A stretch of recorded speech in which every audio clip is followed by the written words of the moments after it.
brasure forte, cuivre et raccord laiton.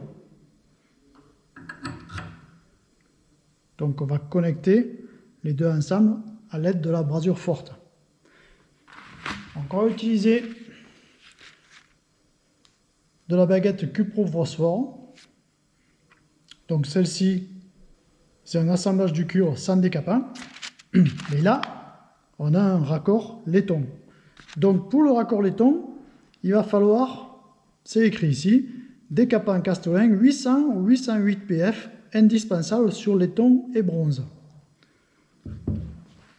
Donc si on prend ici le décapant, on voit bien que c'est le décapant 808 PF, donc qui est absolument compatible à la brasure forte que l'on veut faire.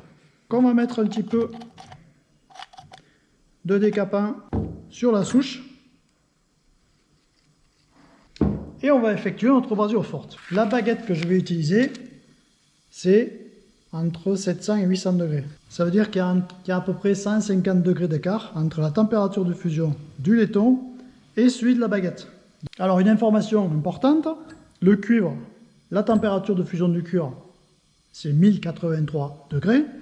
La température de fusion du laiton, c'est 940 degrés. Donc il va falloir trouver le juste milieu. Donc ce que je fais, dans un premier temps, je chauffe plutôt le cuivre.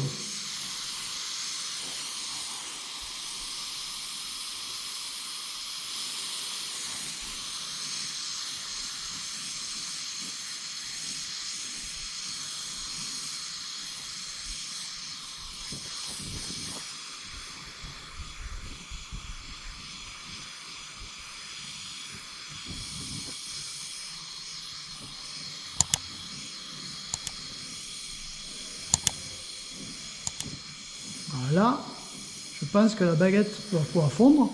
Donc je chauffe un petit peu du coup le laiton et je vais poser ma baguette. Et si ma température est bonne, vous voyez, la baguette fond toute seule.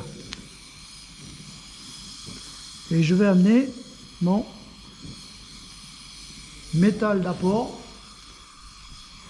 sur toute la circonférence de ma brasure.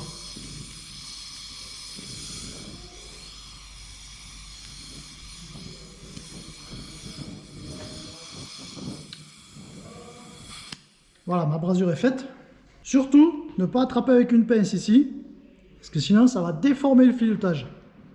Et du coup, vous ne pourrez plus visser un organe dessus.